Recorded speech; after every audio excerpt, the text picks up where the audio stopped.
Assalamualaikum warahmatullahi wabarakatuh. Rahayu Rahayu Sagung dumadi. Akhir Kesultanan Demak dan lunasnya dendam orang-orang Majapahit.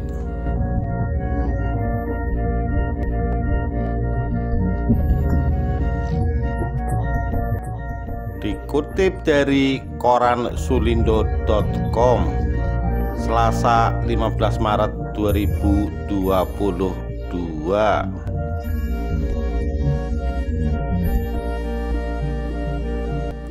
Ketika Hadiwijaya dan kemudian Sutawijaya membangun pusat kekuasaannya di pedalaman Jawa sebagai sebuah konsep politik, sosial, budaya, dan militer memasuki babak yang benar-benar baru. Pada masa-masa itu, penguasa pribumi Jawa kembali merebut inisiatif untuk membangun kekuasaan politik yang sebelumnya jatuh ke tangan para pendatang di Demak. Dendam atas runtuhnya Majapahit adalah bahan bakar utama perlawanan mereka. Di sisi lain, sejak semula Demak memang tumbuh dengan kanker bawaannya.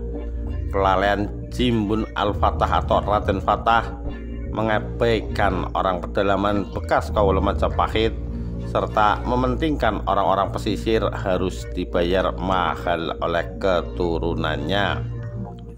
Sehebat apapun dibanding kaum Among Tani yang mendominasi pedalaman Jawa, persekutuan orang-orang pesisir tetaplah minoritas. Demak tetap terlalu kecil dibanding seluruh kekuatan rakyat di pedalaman. Jimbun menganggap remeh rakyat yang mestinya bermanfaat bagi kepentingan Demak, justru berbalik sikap memusuhinya. Ada api dalam sekam yang terus-menerus membara menunggu waktu membalas dendam. Dalam bebet tanah Jawa disebut Jimbun pendiri Demak itu memiliki 6 anak dari ketiga istrinya. Mereka adalah Ratu Mas yang kawin dengan Pangeran Cirebon, Pati Unus, Pangeran Sedolepen, Trenggono atau Tungkalo, Raden Kanduruan, dan yang terakhir Raden Pamekas.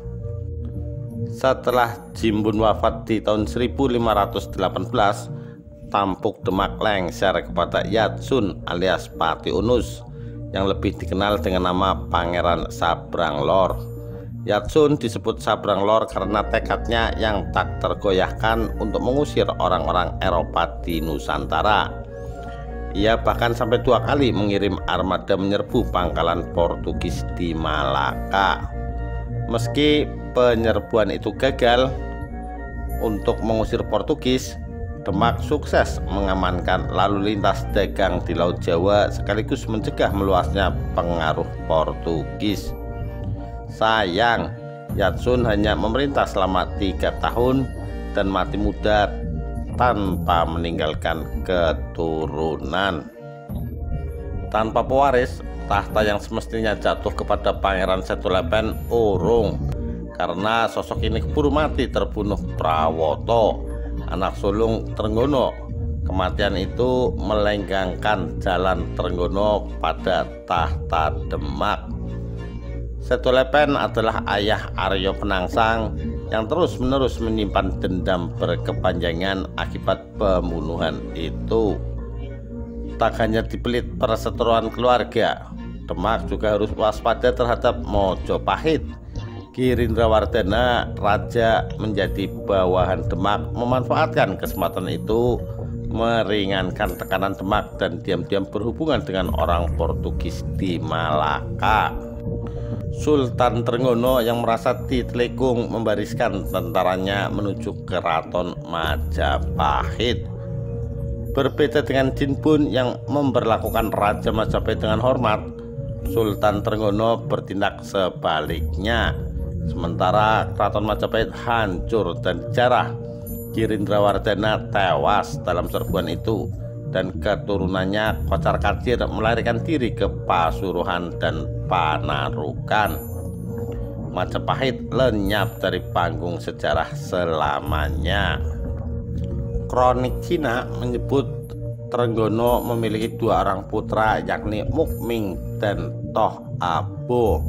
Mukmin adalah orang yang sama dengan Prawoto, sementara Toh Abo merujuk pada Syarif Hidayat Fathahilah atau Falatehan yang lebih dikenal sebagai Sunan Gunung Jati.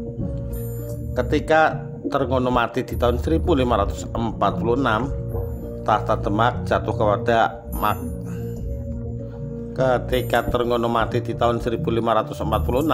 tahta Demak jatuh kepada Mukming alias Prawoto yang segera menuai ke Sumat Aryo Penangsang atas pembunuhan ayahnya.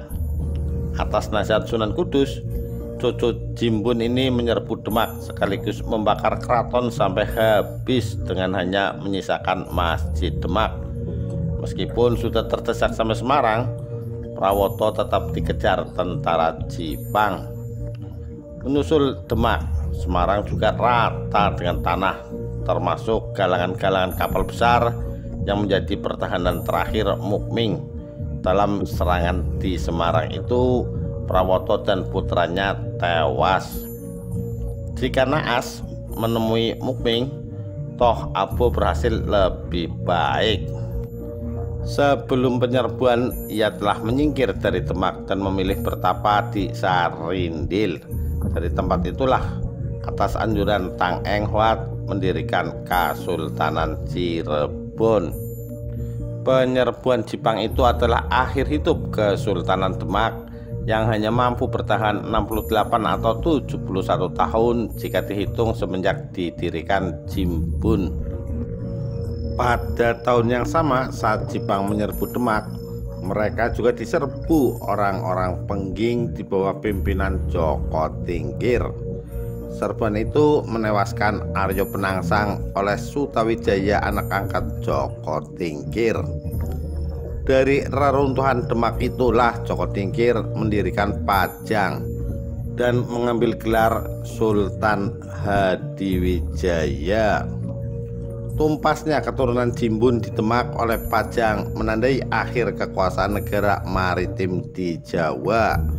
Selain memang terletak di pedalaman, Pajang memang tak pernah berniat membangun armada laut atau menguasai kota-kota pesisir. Selain orientasi strategis, perubahan kekuasaan dari Demak ke Pajang juga menandai perubahan aliran agama Islam dari madhab Hanafi menjadi Syiah. Ini dijelaskan oleh kronik Cina dari Klenteng Talang yang mengutip perkataan Fathahilah. Panglima tentara Demak sangat kecewa mendengar pembunuhan-pembunuhan di kalangan keturunan Jinbun di Demak. Dia tak mau tunduk kepada Sultan Pajang karena di kesultanan itu agama Islam madhab Syiah sangat berpengaruh. Pada bab tanah Jawa dan Serat Kanda disebut Jaka Tingkir alias Mas Karebat adalah anak Kebo Kenongo atau Ki Ageng Pengging, sekaligus merupakan cucu Jayaningrat. Nama terakhir ini adalah seorang bekas Bupati Majapahit di Pengging, sekaligus menantu Raja Wikramawardhana. Sama seperti Jayaningrat yang setia kepada Majapahit, Kebo Kenongo meski sudah masuk Islam tetap emoh tunduk pada Demak. Belakangan ia membayar pilihan itu dengan jiwanya dan dibunuh Sunan Kudus yang bertindak sebagai utusan Demak. Joko Tingkir yang kala itu masih anak-anak dipungut bekas istri Ki Ageng Tingkir, sepupu Kebo Kenongo yang juga sama-sama berguru pada Syekh Siti Jenar. Slamet Mulyono dalam runtuhnya kerajaan Hindu Jawa dan timbulnya negara-negara Islam di Nusantara menyebut serangan Pengging ke Jipang menunjukkan keturunan Majapahit terus menelisik setiap kesempatan untuk mendapat giliran balas dendam. Sementara itu, atas jasanya membunuh Aryo Penangsang, Sutawijaya dan ayahnya Ki Ageng Pemanahan serta Juru Mertani berhak atas wilayah Mataram. Hadiah serupa diberikan kepada Ki Ageng Panjawi yang mendapat daerah Pati. Menjadi petinggi di Mataram, Ki Ageng Pemanahan kemudian lebih dikenal sebagai Ki Ageng Mataram. Sementara Ki Juru-Martani bertindak sebagai penasehat Sutawijaya. Di masa kepemimpinan Ki Ageng Pemanahan, meski berstatus pertikan, tak sebersit pun Mataram punya niat memerdekakan diri. Status quo itu baru berubah setelah Ki Ageng Pemanahan mangkat pada tahun 1575. Untuk menunjukkan kesetiaannya, Sutawijaya menuruti saran Juru-Martani menghadap Hadiwijaya di Pajang, melaporkan kematian ayahnya. Oleh Hadiwijaya, Sutawijaya ditunjuk menjadi penguasa Mataram, sekaligus mengingatkan agar setiap tahun tak lupa menghadap ke Pajang. Bukannya menuruti pesan Hadiwijaya, sampai di Mataram, Sutawijaya justru memerintahkan orang-orangnya mulai mencetak bata untuk membangun benteng. Kesibukan itu cuma dari Sutawijaya menghindari kewajiban menghadap ke Pajang. Di sisi lain, meski menunjukkan sikap ngeyel, Sutawijaya tetaplah jerih menghadapi Hadiwijaya. Selain sebagai ayah angkatnya, Hadiwijaya adalah guru Sutawijaya di bidang ilmu politik dan kemiliteran. Lagi pula, tak sedikit pun sikap tercela pernah ditunjukkan Hadiwijaya pada anak angkatnya itu. Untuk ini, Sutawijaya jelas banyak utang budi. Teguh menjalankan amanat Ki Ageng Pemanahan, Ki Juru-Martani tetap tak jemu-jemu mengingatkan Sutawijaya agar menghadap ke Pajang. Ibarat masuk kuping kanan keluar kuping kiri, saran itu selalu diabaikan. Bertindak lebih jauh, Sutawijaya bahkan mulai terang-terangan berani merongrong wibawa Pajang dengan memerintahkan orang-orang Mataram mencegat utusan Kedut dan Bagelan yang berniat mengirim upeti ke Pajang. Mereka dipucuk sehingga di Kota Gede sekaligus dijamu secara pribadi oleh Sutawijaya dalam pesta pora yang meriah.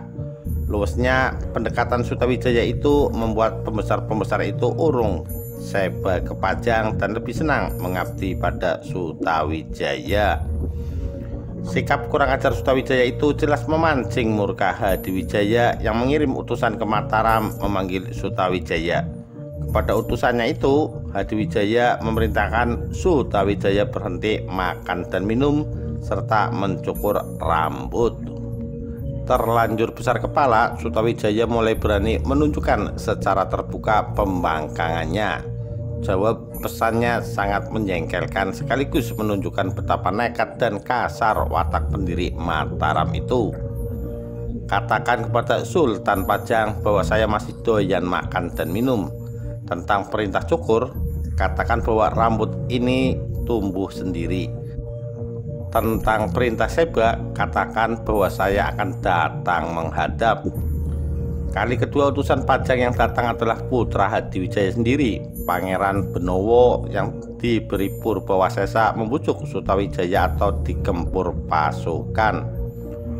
Mencium gelagat buruk, Sutawijaya menyiapkan penyambutan besar-besaran kepada Benowo. Pesta berubah menjadi bencana ketika Raden Ronggo, putra Sutawijaya, justru menempeleng orang Tuban hingga pecah kepalanya. Terus-menerus diliputi ketegangan. Bagaimanapun hubungan Pajang dan Mataram tak pernah pecah menjadi perang terbuka hingga Hadiwijaya wafat. Slamet Mulyana menyebut hal menarik dari Sutawijaya adalah kisah pertapaannya di Muara Kali Opak di pesisir selatan Jawa. Konon dalam pertapaan itu ia bertemu Ratu Kidul yang menjanjikan bantuan setiap Sutawijaya membutuhkan. Menurut Slamet, kisah pertapaan di Laut Selatan pada hakikatnya merupakan upaya Sutawijaya memeriksa apakah pantai-pantai itu bisa dipakai sebagai pelabuhan oleh Mataram yang sedang dibangun. Diam-diam Sutawijaya tetaplah mengidamkan kekuatan maritim tangguh seperti era Demak dan Majapahit. Sayang, niat itu mustahil terwujud karena gelombang Laut Hindia yang terlalu tinggi. Pada hakikatnya, perkawinan Ratu Kidul yang berkuasa di Laut Hindia dengan Sultan Mataram tak dapat dilaksanakan. Mataram tak pernah memiliki pelabuhan dan tak pernah menjadi negara maritim, serta tetap terpencil di pedalaman menjadi negara agraris selamanya. Sampai Sutawijaya menemui ajalnya pada tahun 1601. Tanpa memiliki armada laut yang kuat, Mataram praktis hanya menjadi penonton kapal-kapal Eropa yang lalu lalang di Laut Jawa tanpa gangguan. Sutawijaya jelas tak mau frontal menyerobot pantai-pantai di Laut Jawa yang bagaimanapun tetap dikuasai orang-orang Cina yang merupakan pendukung Demak. Perubahan orientasi dari bahari menjadi kampung agraris, akibat buruknya baru dirasakan penerus Mataram kelak di kemudian hari ketika gagal menjawab ujian zaman, bahkan ketika berada di puncak kejayaannya. Di masa-masa kejayaannya, meski bersifat agraris, Mataram sanggup memantapkan dominasinya dengan menguasai nyaris seluruh tanah Jawa. Bahkan beberapa daerah di Sumatera dan Kalimantan untuk mengakui kekuasaan Mataram dengan kekuatan senjata. Di era Sultan Agung, terganggu kehadiran orang-orang Eropa, ia 2 kali mengirim tentara untuk mengepung koloni Belanda di Batavia, walaupun gagal. Terganjal orang Eropa di sisi barat, Mataram mengalihkan perhatiannya ke ujung timur, yakni Blambangan, yang belum sepenuhnya takluk. Di sisi lain, 2 kali kegagalan menyerbu Batavia sudah cukup bagi Sultan Agung untuk kemudian tak lagi-lagi mengusik orang Eropa. Begitu juga para penerusnya, tak satu pun yang berniat sungguh-sungguh mempersoalkan apalagi menantang pendatang-pendatang asing yang pelan tapi pasti mulai menguasai pesisir-pesisir dan pelabuhan-pelabuhan strategis. Bisa dibilang Jawa di era Mataram sepeninggal Sultan Agung adalah Jawa yang terkepung kekuasaan asing di pedalamannya sendiri. Penerus Sultan Agung memilih bersahabat dengan Belanda dibanding berkonfrontasi. Di sisi lain, menggabungkan kekuatan militer dan intrik politik Belanda sukses menggerogoti Mataram sekaligus menjinakkan kerajaan itu. Kegagalan makin sempurna di era Pakubuwono II yang sakit-sakitan dan sekarat di ranjangnya.